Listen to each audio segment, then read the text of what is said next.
여러분 안녕하세요. 그 카이스트 GCC 온라인 세미나에 강연하게 돼서 영광으로 생각합니다. 저는 서울대학교 전기정보공학부 홍성수라고 합니다.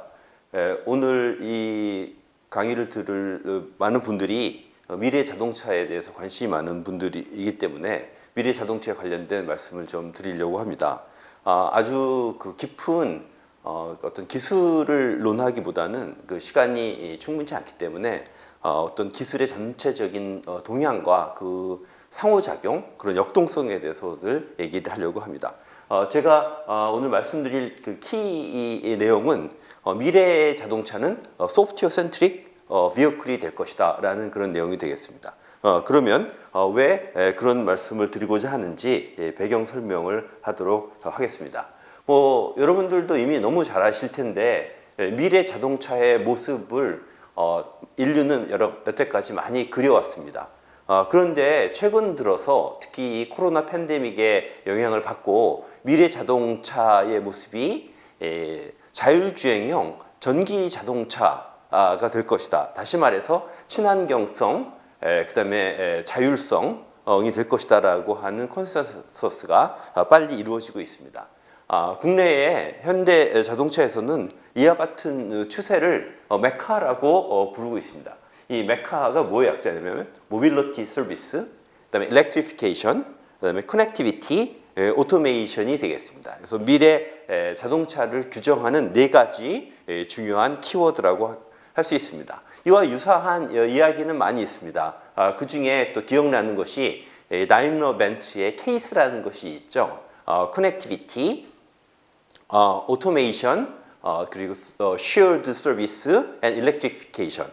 그런데 여러분 잘 알다시피 코로나 때문에 이제 shared 모빌리티의 개념을 굉장히 많이 퇴조하고 있죠. 그런 관점에서 볼 때 현대자동차가 제시한 메카가 훨씬 더 미래를 잘 표현하고 있다라고 말씀드릴 수가 있겠습니다.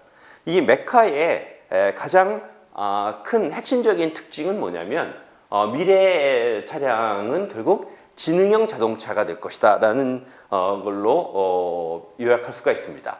지능형 자동차가 되기 위해서는 우리가 데스크탑에서 사용하는 그런 고성능의 컴퓨팅 환경이 차량 안으로 내재된다는 것을 의미합니다. 그래서 차체가 있으면 그 위에 고성능 시스템 만도체를 포함한 하드웨어 플랫폼이 올 것이고요. 그 위에 오퍼레이팅 시스템으로 대표되는 소프트웨어 플랫폼이 오게 되겠죠. 그리고 그 위에 비로소 차량 지능화를 구현할 수 있는 딥러닝 애플리케이션들이 수행하게 될 것입니다. 이와 같이 이렇게 네 단계로 구성된 차세대 플랫폼이 차량으로 들어왔을 때 우리는 자율주행이 가능하게 될 것이다 라고 이야기를 들을 수가 있겠습니다. 이런 기술은 현재 굉장히 큰 함의를 주고 있죠. 과거에는 자동차 산업은 어마어마한 첨단 공장을 갖춘 그런 제조업의 한 대표적인 분야였었는데 요즘은 애플이라든가 구글이라든가 이런 IT 회사들도 자동차 산업에 뛰어드는 거죠. 여러분도 쉽게 확인할 수 있듯이 이 미래 자동차를 구현하는 컴퓨팅 플랫폼이 다 IT 기술에서 온 것이기 때문에 그렇습니다. 그런데 단지 이제 일반적인 IT 기술과 차이점이 있다면 자동차는 사람의 생명을 담보하는 그런 제품이기 때문에 안전성, 기능 안전성이 굉장히 중요합니다. 그리고 에너지 문제에 대한 제한이 있기 때문에 굉장히 저전력으로 동작을 해야 됩니다. 그래서 지금 많은 사람들이 이야기하는 것은 50와트 이하의 컴퓨팅 성능으로 적어도 100에서 300 탑스 이상의 성능을, 그러니까 테라 오퍼레이션스 per second죠. 를 나는 그런 하드웨어 플랫폼이 필요하다라고 이야기를 하고 있습니다. 근데 이런 하드웨어만 중요한 것이 아니라 차량에 내재되는 오퍼레이팅 시스템 역시 굉장히 중요한 역할을 하게 될 것입니다. 이런 것들이 미래 자동차의 굉장히 결정적인 모습이다라고 제가 여러분들에게 말씀드릴 수가 있겠습니다. 이런 흐름을 가장 잘 선도하고 있는 현재까지 기업은 우리가 테슬라라고 이야기할 수 있겠죠. 지난 2020년은 테슬라가 굉장히 큰 어떤 충격을 준 해다라고 우리가 이야기할 수가 있습니다. 그러면 테슬라가 어떤 충격을 주었느냐? 테슬라가 제공하는 그런 자율주행 기능이 정말 테슬라가 주장하는 것처럼 완벽한 자율주행이냐? 아니면은 테슬라의 전기차가 굉장히 탁월한 그런 친환경성이 있느냐? 이런 것들을 생각해 볼 수 있겠죠. 그런데 이거를 좀 더 거시적으로 좀 더 추상적으로 살펴보면 테슬라가 준 기능은 크게 두 가지라고 얘기할 수가 있습니다. 첫 번째가 딥러닝을 차량에 탑재한 거죠. 그래서 운전에 차량 스스로가 할 수 있는 그 포션을 키운 겁니다. 그래서 사람들이 일반 운전자들이 생각했던 것보다 더 많은 일들을 테슬라가 하고 있다라는 것에 굉장히 사람들이 좋은 충격을 받게 됐죠. 두 번째는 테슬라가 자동차 업계에서는 굉장히 선도적으로 구현한 오버디에어 소프트웨어 업데이트입니다. 오버디에어 소프트웨어 업데이트라는 것은 무선 인터넷을 통해서 우리가 그 어떤 기기의 펌웨어를 자동적으로 교체하는 거죠. 우리가 스마트폰에서 오버디에어 소프트웨어 업데이트를 이미 하고 있지만 별로 우리에게 크게 이제 놀라진 않고 있죠. 그런데 자동차 업계는 굉장히 보수적인 곳입니다. 거기서 자동차 업계에서는 소프트웨어 코드 몇 줄만 바꿔도 인증을 다시 받아야 될 정도거든요. 그런데 테슬라가 오버디에어 소프트웨어 업데이트를 통해서 자율주행 기능을 계속 개선시켜 나감으로써 고객에게 새로운 가치와 어떤 기분 좋은 충격을 주게 된 거죠. 이것이 2020년도에 미래 자율주행 자동차의 방향성을 보여주는 그런 어떤 큰 변화였습니다. 그리고 그 변화에는 테슬라가 있다라는 걸 우리가 잘 알고 있죠. 그런데 이 테슬라는 단순히 어떤 이런 서비스 창출만 하는 그런 기업은 아닙니다. 아니면 단순히 전기 자동차를 제조하는 기업만은 아닙니다. 테슬라는 그 자동차 안에 지능화를 구현할 수 있는 하드웨어 플랫폼을 스스로 개발하고 있습니다. 현재까지 자동차의 컴퓨팅 플랫폼은 분산 시스템이라고 이야기할 수 있습니다. 그러니까 아직 결정적인 아주 고성능의 시스템 반도체가 출현하지 못하고 있기 때문에 기능들을 여러 반도체가 분산해서 처리를 하는 거죠. 그런데 그런 식으로 이제 구성을 하게 되면 여러 가지 문제점들이 발생할 수 있습니다. 기능 안전 이슈도 있고요. 그런데 테슬라는 FSD 칩이라는 그런 차량 자율주행을 위한 고성능 시스템 반도체를 스스로 개발을 했습니다. 이것을 통해서 차량에 부착되어 있는 센서로부터 방대한 센서 데이터를 퓨전을 하고 그리고 인지 판단을 하고 차량을 제어하는 그런 동작을 커버할 수 있는 그런 컴퓨팅 플랫폼을 구축을 했습니다. 이것을 통해서 테슬라가 고객에게 엄청나게 큰 어떤 충격을 제공해 주고 있는 것이죠. 이와 같은 추세는 반드시 테슬라가 혼자 독점하고 있는 것은 아니죠. 최근 들어 애플이 2024년, 2025년도에 미래형 자율주행 전기 자동차를 출시하겠다고 선언을 했는데 실제로 그 자동차를 만들어줄 회사를 찾는데 굉장히 어려움을 겪고 있죠. 그만큼 자동차 제조는 스마트폰과 같은 단순 제조와는 굉장히 개념이 다릅니다. 그런 면에서는 전통적인 자동차 업체들이 IT 기업 못지않은 어떤 독점성을 가지고 있는 거죠. 그런 자동차 기업 중에 대표적인 것이 여러분들 잘 아는 메르세데스 벤츠가 되겠습니다. 메르세데스 벤츠 역시 전통적인 자동차 제조를 해왔고 자동차에 필요한 소프트웨어를 개발을 해왔지만 2024년부터는 완전히 새로운 플랫폼을 구성을 해서 새로운 오퍼레이팅 시스템을 탑재하고 소프트웨어 중심적인 그런 소프트웨어 디파인드 비어클을 창출하겠다라고 선언을 했습니다. 이런 작업을 하는 파트너로서는 엔비디아와 여러분도 잘 아시는 그래픽스 GPU의 선도 기업인 엔비디아와 손을 잡고 있습니다. 이와 같은 일들이 자동차 업계에서 속속 일어나고 있습니다. 또 자동차 업계에서 가장 큰 마켓 쉐어를 갖고 있는 대표적인 회사가 폭스바겐이죠. 폭스바겐은 8개 이상의 브랜드를 갖고 있는 세계에서 가장 큰 자동차 회사입니다.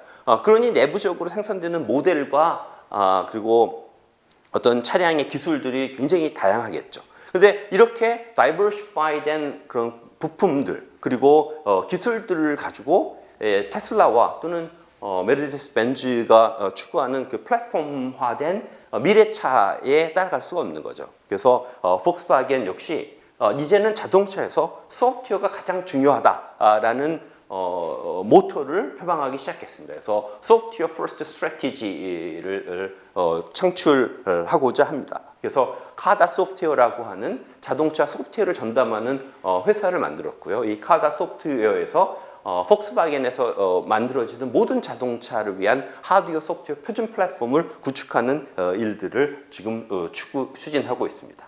이런 변화들이 지금 자동차 업계에서 특히 IT 기업으로부터 인스파이어된 그런 자동차 기업들이 이런 변화를 주도하고 있다라고 이야기를 할 수가 있습니다.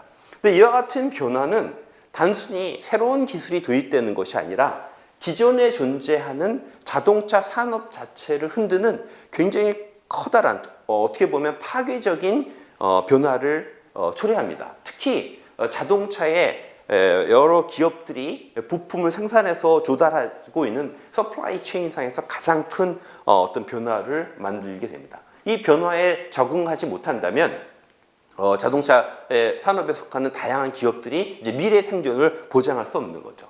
그럼 이런 변화가 왜 일어나는가? 제가 앞에서도 테슬라나 벤츠나 아니면 폭스바겐 사례를 통해서 말씀을 드렸지만 바로 이 소프트웨어가 자동차에서 점점 중요해짐으로써 발생하는 그런 문제다라고 얘기를 할 수가 있겠습니다. 소프트웨어는 전통적으로 하드웨어에서 갇혀있는 어떤 특정 하드웨어에서 수행되는 그런 소프트웨어가 자동차에서 사용됐습니다. 우리가 펌웨어라고 종종 부르죠. 이렇게 하드웨어에 갇혀있던 펌웨어들이 이제 하드웨어로부터 벗어나게 되는 겁니다. 왜냐하면은 펌웨어를 수행시킬 수 있는 하드웨어의 기능이 제한되어 있기 때문에 더 이상 복잡해진 소프트웨어가 거기서 머무를 수 없게 되는 거죠. 그런 현상을 디커플, 하드웨어 소프트웨어 디커플링이라고 이야기합니다. 이런 현상들이 어떤 변화를 가지고 오는지 우리가 간단하게 살펴보도록 하겠습니다. 자동차 산업에 관심 있는 분들은 잘 아실 겁니다. 자동차 산업은 한 만여 개의 기업으로 구성된 거대한 기업 집단입니다. 그런데 이 기업 집단이 피라미드 형태로 굉장히 계층화되어 있습니다. 그리고 이 피라미드의 정점에는 완성차 회사가 있습니다. 이런 완성차 회사를 우리가 OEM이라고 부릅니다. 그리고 완성차 회사에 굉장히 크기가 큰 서브 시스템을 공급하는 회사를 저희가 티어 1이라고 합니다. 다시 티어 1에게 작은 부품을 공급하는 회사를 티어 2, 또 티어 3라고 부르는 거죠. 그런데 티어 1과 OEM은 서로 공생적인 관계였습니다. 어떤 모습인지 한번 보도록 하시죠. 대표적인 티어 1은 한국의 모비스라든가 국제적으로 봤을 땐 보쉬 같은 회사가 있죠. 이 티어 1들은 어떤 일들을 하냐면 폐쇄적인 설계를 가지고 폐쇄적인 서브 시스템을 개발합니다. 그리고 이 폐쇄적인 서브 시스템을 OEM에게 공급을 하는 거죠. 그럼 OEM은 이 서브 시스템을 연결을 시켜서 통합을 해서 완성차를 만들게 됩니다. 그러니까 어떻게 보면 OEM은 마케팅이라든가 세일즈라든가 통합이라든가 디자인이라든가 이런 역할을 하고 실제 기술은 티어 1에서 만드는 그런 모습이 되겠습니다. 그런데 티어 1의 입장에서는 블랙박스 형태로 서브 시스템을 납품하기 때문에 그 내부에 하드웨어든 소프트웨어든 기술을 잘 감춰서 밸류를 인정받아갖고 OEM에게 판매를 할 수가 있었습니다. 이와 같은 서로 공생관계가 유지가 됐던 거죠. 그런데 최근에 소프트웨어가 자동차에서 중요해짐에 따라 이와 같은 공생관계의 균열이 생기기 시작을 했습니다. 그 대표적인 예가 소프트웨어 티어 1의 등장이다라고 얘기를 할 수가 있겠습니다. 그 소프트웨어 티어 1이라고 하는 것은 사실은 어떤 현존하는 그런 엔터티는 아닙니다. 티어 1처럼 OEM과 같이 작업을 하는 소프트웨어 전문 회사라고 얘기를 할 수 있겠죠. 이 소프트웨어 티어 1이 이제 OEM에게 자체적으로 소프트웨어를 납품을 하는 거죠. 그러면 OEM은 어떤 역할을 하게 되느냐? 소프트웨어 티어 1으로부터 납품받은 소프트웨어를 다시 전통적인 티어 1에게 주면서 이 소프트웨어를 너희 하드웨어에 의해서 수행하게 만들어라라고 요구를 하는 거죠. 그렇게 되면 이제 티어 1의 블랙박스는 더 이상 블랙박스가 되지 않고 화이트박스가 되는 거죠. 그리고 티어 1은 소프트웨어를 납품하는 것이 아니라 이제 IP가 굉장히 빈약한 하드웨어 플랫폼만을 납품하게 되는 겁니다. 그래서 티어 1의 존재가 되게 취약하게 되겠죠. 그럼 어떤 회사가 소프트웨어 티어 1일까? 예를 들어서 딥러닝 솔루션을 납품하는 엔비디아 같은 회사. 엔비디아는 사실은 하드웨어 벤더이기도 하지만 칩 벤더이기도 하지만 자동차용 소프트웨어를 납품하는 그런 역할을 합니다. 이와 같이 소프트웨어 전문 회사가 OEM과 직접 연결됨으로써 전통적인 티어 1의 어떤 위치와 공생 관계가 허물어지는 것이 현재의 모습이라고 우리가 이야기를 할 수가 있겠습니다. 예, 그래서 이제 어떤 일들이 일어나게 되냐면 하드웨어 티어 1들, 전통적인 티어 1들은 이제 자기의 IP를 유지를 하고 그리고 그 밸류를 창출하기 위해서 소프트웨어를 스스로 하려고 당연히 나서겠죠. 그런데 OEM들은 소프트웨어가 중요한데 그거를 티어 1한테 제공하지 않으려고 하게 되는 거죠. 두 공생관계에 어떤 서플라이 체인 상의 협업 기관들의 어떤 균열이 생기게 되는 것입니다. 이래서 이 소프트웨어를 누가 장악하느냐에 따라서 티어 1의 미래가 또는 OEM의 미래가 보장될 것이냐 안 될 것이냐를 결정하게 되겠죠. 그런데 문제는 이런 서플라이 체인 상에서 힘은 OEM이 갖고 있다는 거죠. 그래서 당연히 OEM은 소프트웨어를 티어 1들한테 넘겨주고 싶지 않겠죠. 최소한 티어 1들, 전통적인 티어 1이 가지고 개발하는 소프트웨어에 대한 통제력을 형성하고 싶어 하는 거죠. 그래서 많은 OEM들은 자사 차량에 탑재될 표준 오퍼레이팅 시스템을 개발을 하고 있습니다. 그래서 제가 서두에 말씀드린 것처럼 폭스바겐의 오퍼레이팅 시스템도 그런 관점이죠. 메르세데스 벤츠의 오퍼레이팅 시스템도 그런 관점이 되겠습니다. 여기 이 슬라이드를 보면 이런 그 기술의 변화가 어떤 효용성을 만드는지 굉장히 직관적으로 설명이 되어 있습니다. 과거에는 전통적인 티어 1들이 제공해준 ECU들, 그런 서브 시스템들을 모아서 차량을 만들었습니다. 그럼 어떤 문제가 생기겠어요? 저 ECU들 안에 어떤 결함이 생긴다거나 아니면은 성능이 최적화되어 있지 않을 때 OEM들이 할 수 있는 역할이 별로 없었습니다. 티어 1들한테 이제 아쉬운 얘기를 해야 되는 거죠. 그런데 최근에서는 또는 미래에는 OEM들이 오퍼레이팅 시스템 표준을 가지고 있습니다. 그리고 전통적인 티어 1이 됐던 아니면 소프트웨어 티어 1이 됐던 그 오퍼레이팅 시스템에 탑재돼서 수행이 가능한 소프트웨어 형태로 납품을 요구를 하게 되는 겁니다. 이와 같이 되면 이제 단순 인테그레이터에 머물렀던 OEM들이 그 통합된 시스템의 내부를 들여다볼 수 있게 되는 거죠. 이렇게 함으로써 생산 기간을 절약할 수 있고요. 그리고 어떤 개발 비용을 최적화시킬 수도 있고요. 그리고 최적화나 아니면 오류에 대해서 신속하게 대응을 할 수가 있게 되는 것입니다. 이런 일들이 최근 미래차를 염두에 두고 자동차 업계에서 일어나는 그런 일들이 되겠습니다. 그래서 이와 같은 변화는 결국 그 OEM과 전통적인 티어 1 간의 대립의 양상으로 나오게 됩니다. 그래서 OEM의 입장에서는 소프트웨어를 OEM 스스로가 장악하거나 장악하기를 희망을 하는 거죠. 티어 1의 입장에서는 OEM으로부터 소프트웨어를 빼앗아 와서 자신들이 이제 공급하는 것을 원하게 됩니다. 그래서 이런 어떤 소프트웨어 때문에 발생하는 그런 서플라이 체인 상의 변화가 자동차 업계에서 특히 미래 자동차 업계에서 일어나고 있다는 것을 우리가 염두에 두면 아주 인상적이라고 생각을 합니다. 예, 이런 트렌드를 폭스바겐이라고 하는 OEM의 관점에서 좀 더 자세히 보도록 하겠습니다. 모두에서 말씀드린 것처럼 폭스바겐은 최근 소프트웨어 퍼스트 스트래티지를 기업의 가장 큰 전략으로 삼고 있습니다. 그래서 폭스바겐의 모든 차량의 기능들을 버티컬하게 6개의 파트로 나누었습니다. 그리고 이 버티컬한 기능들은 일종의 응용 소프트웨어 레이어가 되는 거죠. 그리고 이 버티컬한 응용 소프트웨어들을 수행시킬 수 있는 표준 통합 환경으로서 폭스바겐 OS의 개발을 추구하고 있습니다. 예, 이런 작업은 과거에는 폭스바겐 내부에서 일어났지만 제조업에서 오퍼레이팅 시스템이나 이런 방대한 소프트웨어를 한다는 것에 큰 한계가 있겠죠. 그래서 폭스바겐은 카다 소프트웨어라고 하는 별도의 기업을 만들어서 차량 소프트웨어를 전담하는 그런 기업으로 키우고 있는 것입니다. 이런 일들이 일어나게 되겠죠. 이와 같이 OEM들이 표준 OS를 탑재한 그런 차량 플랫폼을 내세움으로써 티어1의 어떤 입지가 굉장히 어려워지고 있습니다.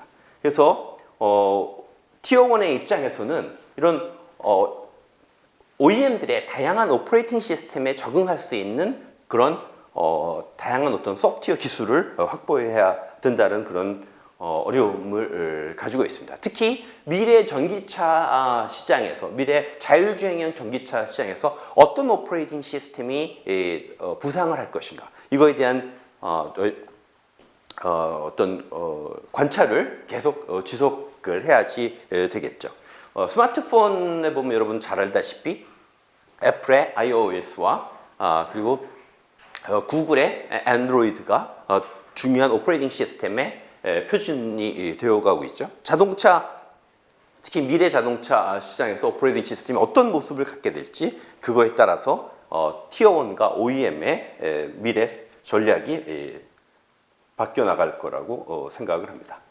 예, 그러면 이제 남은 시간은 이런 미래 자율주행형 전기자동차의 하드웨어 플랫폼에 관련된 말씀을 드리도록 하겠습니다. 뭐 여러분들 요즘에 최근에 자동차 반도체의 품귀 현상 때문에 자동차 제조업체들이 굉장히 어려움을 겪고 있다. 심지어는 공장을 폐쇄하는 상황까지 이르렀다. 뭐 이런 얘기를 많이 듣고 있죠. 뭐 얼마 전에는 동일본 지진이 발생을 해서 르네사스 생산 라인이 또 게다가 가동을 멈춰가지고 일본 자동차 업계가 굉장히 긴장을 하고 있습니다. 이와 같이 자동차 반도체는 이제 미래 자동차를 구현하는 굉장히 중요한 핵심 요소가 되어가고 있습니다. 왜냐하면 이런 자동차 시스템 반도체들이 자동차를 위한 하드웨어 표준 플랫폼이 되고 있거든요. 그래서 이 분야에서 많은 기업들이 경합을 벌이고 있습니다. 뭐 대부분 여러분들이 알고 있는 전통적인 SoC 벤더들입니다. 그런데 인터넷에 보면 스코어보드라고 하는 그런 기술 분석 플랫폼이 있거든요. 여기에서 보면 반도체 회사들의 경쟁력을 이렇게 등수를 매기고 있습니다. 뭐 여러분 잘 아시는 엔비디아 같은 것이 자동차 SoC의 가장 선도적인 기업으로 평가를 받고 있습니다. 그 뒤에는 인텔, 퀄컴 등이 있고요. 전통적인 자동차 반도체 회사들은 오히려 더 뒤에 밀고 있는 거죠. 그리고 테슬라가 중간쯤을 차지하고 있습니다. 그래서 이런 기업들이 자체적인 어떤 로드맵을 가지고 서로 경합하는 그런 모습이다라고 얘기를 할 수가 있습니다. 그래서 굉장히 흥미로운 점은 최근에 그렇게 반향을 일으키고 있는 테슬라의 이런 자동차 시스템 반도체 기술이 탑이 아니다라는 거죠. 그래서 기술과 그리고 그 기술을 실제로 상품화할 수 있는 용기는 다소간의 차이가 있다라는 점을 우리가 생각해 볼 수가 있겠습니다. 최근 들어서 테슬라가 개발한 그런 자율주행을 위한 시스템 반도체가 주목을 많이 받고 있습니다. 그 반도체를 특별히 FSD 칩이라고 합니다. Full Self Driving 칩의 약자입니다. 물론 이건 FSD라고 하는 것은 테슬라가 좀 과장한 면이 있습니다. 테슬라가 추구하는 현재 딜리버리하는 자율주행 기술은 우리가 미국 자동차 공학회에서 제시한 그 레벨로 봤을 때 레벨 2 플러스 정도가 되겠습니다. 그러니까 자율주행이라고 하면 레벨 3부터 완전 자율주행이 레벨 5가 있는데 사실은 테슬라의 자율주행은 자율주행이라기보다는 ADAS, Advanced Driver Assistance System 정도가 되겠죠. 어쨌든 테슬라는 이 FSD 칩을 2016년부터 18개월에 거쳐서 개발하고 그 다음에 검증을 통해서 2019년부터 자사에 탑재를 하기 시작을 했습니다. 그리고 이 FSD를 탑재한 FSD 컴퓨터를 개발했고 이 컴퓨터를 자동차에 내재함으로써 자율주행 기능을 구현을 하고 있습니다. 테슬라의 FSD 칩의 기능을 간단히 보면 72와트 다소 많은 전력을 소모하죠. 저희가 기대하는 것은 40와트에서 50와트 정도가 필요하니까요. 그리고 성능은 약 100탑스 정도의 성능을 보이고 있습니다. 그러니까 아직 굉장히 발전해야 될 여지가 많은 시스템이다라는 것을 우리가 알 수가 있겠죠. 이 테슬라는 이와 같은 FSD 칩 안에 NPU 또는 Neural Network Accelerator를 2개를 탑재하고 있고 GPU를 가지고 있습니다. 그래서 많은 딥러닝 인퍼런스를 빠르게 처리할 수 있는 그런 기능을 제공을 하고 있습니다. 그래서 이와 같은 FSD 칩 2개를 가지고 락스텝 오퍼레이션 합니다. 2개의 칩이 독립적으로 인지 판단 제어를 수행을 하는 거죠. 그리고 그 락스텝으로 수행시킨 그 연산 결과가 동일할 때만 실제로 제어에 들어가는 그런 모습을 띠고 있습니다. 전형적인 펑셔널 세이프티를 고려한 그런 자동차의 컴퓨팅 플랫폼의 모습을 띠고 있다라는 것을 알 수가 있겠죠. 표면적으로 자동차 분야에서 가장 뛰어난 반도체 회사는 우리가 엔비디아를 들 수가 있습니다. 그래서 엔비디아는 앞에서 말씀드린 것처럼 메르세데스 벤츠뿐만 아니라 다양한 회사들과 협업을 하고 있습니다. 그리고 엔비디아는 자체적인 GPU를 가지고 성능은 증가시키면서 그리고 소모 전력은 감소시키는 그런 디자인을 통해서 차량의 수요에 대응을 하고 있습니다. 이 밖에 많은 기업들이 있습니다. 인텔 모빌아이라고 하는 회사가 있는데 인텔에 인수가 됐죠. 많은 분들 잘 아실 텐데요. 이 회사는 비전 기반 레벨 2 ADAS를 기술을 제공하는 그런 회사입니다. 이 회사를 인수함으로써 인텔이 자동차 반도체 시장에 뛰어들었고요. 퀄컴은 스마트폰에서 검증된 그런 SoC 기술을 가지고 있습니다. 그래서 그런 SoC 기술을 자율주행 자동차에 활용하려고 하는 플랜을 가지고 있는데 아직 그 자동차화되는 과정에서 어려움을 많이 겪고 있습니다. 뭐 이런 것들이 현재의 자동차 반도체의 기술 모습이다라고 얘기를 할 수가 있겠습니다. 지금까지 여러분들과 미래 자동차에서 가장 중요한 요소는 친환경성도 있지만 가장 중요한 요소는 지능화다. 지능화라는 것은 자율주행형 그런 차량을 개발하는 것이다. 라고 의견을 말씀을 드렸습니다. 이런 지능화를 구현하기 위해서는 앞에서 보여드린 것처럼 차체부터 시작해서 딥러닝 응용까지 4개의 레이어로 구성된 스택을 구성하는 것이 필요합니다. 각 스택마다 굉장히 많은 요소 기술이 필요하고 많은 기업들이 경합을 하고 있습니다. 그래서 이런 지능화를 통해서 고객에게 새로운 서비스와 어떤 새로운 만족감을, 새로운 밸류를 제공하려는 그런 게임이 시작이 되고 있습니다. 그래서 이것에 대한 준비가 이루어지지 않는다면 이런 미래 자동 시장에서 저희는 큰 고전하게 될 것입니다. 그래서 가장 큰 방향성은 AI 기반 자율주행을 통해서 자동차 고객의 가치 변화와 새로운 서비스를 창출하는 거죠. 두 번째는 소프트웨어 센트릭한 그런 서비스를 통해서 기존 오토 서플라이 체인에 대한 변화에 대응하는 그런 능력이 필요하다라고 말씀드릴 수가 있겠습니다. 지금까지 여러분과 미래 자율주행 자동차를 구성하는 그런 컴퓨팅 플랫폼의 모습에 대해서 살펴보았습니다. 컴퓨팅 플랫폼은 차체로부터 딥러닝 응용까지 4개의 레이어로 구성이 되어 있고 각 레이어들은 굉장히 중요한 기술을 포함하고 있습니다. 그래서 한국에 있는 많은 선도 기업들 그리고 스타트업들도 이 각 레이어에서 핵심적인 기술을 통해서 많은 혁신을 이뤄 나가야 되겠죠. 그래서 이 강의를 청취하는 많은 전문가 여러분들도 각자의 자리에서 탁월한 성취를 이룩하시고 그리고 그것을 모아서 한국 자동차, 미래 자동차 발전에 큰 기여를 하시게 되기를 기원하겠습니다. 청취해 주셔서 감사합니다.